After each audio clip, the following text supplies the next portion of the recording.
We've all experienced difficulties, whether at work with technical or operational hurdles or project deadlines, or in our personal lives.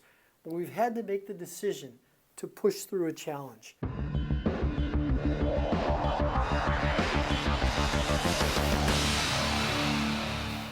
Once at a company, while building a very complicated product, we had a deadline of delivering the vessel overseas to the customer on a specific date, yet it wasn't completely built, and there was no way it could be built in time.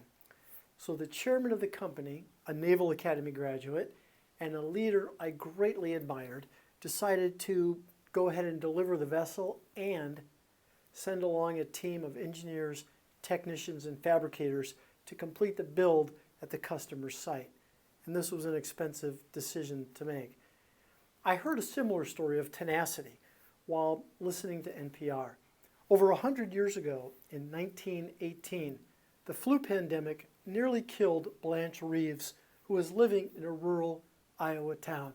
In fact, at one point, when Blanche was comatose, the doctor attending to the patient told the family she wouldn't survive the night, and he actually went ahead and completed her death certificate, though we decided to sign it in the morning along with the time of death. The next morning, the doctor was shocked to find Blanche was still clinging to life.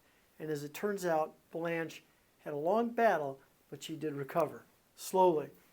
And when the presidential election came around 2 years later in 1920, Blanche insisted to her husband that she was going to vote, even though she was still bedridden. Her husband was an outspoken advocate for women's rights, so he hitched the horses to the wagon. Remember, this was rural Iowa. He put some fresh straw in the back, and he carried his wife in her nightgown and put her comfortably in the hay. Her daughter Helen, who is 91 years old now, says her mom had this determined nature, and hell or high water wasn't going to stop her from doing it. Which is why going to the polls, she said, no matter how you feel, is the one way in our country where every person is equal. Now, many of our lives have gotten pretty comfortable, even easy. So let's be reminded of Blanche Reeves. We can all apply her tenacity to moving our important work forward. And of course, voting.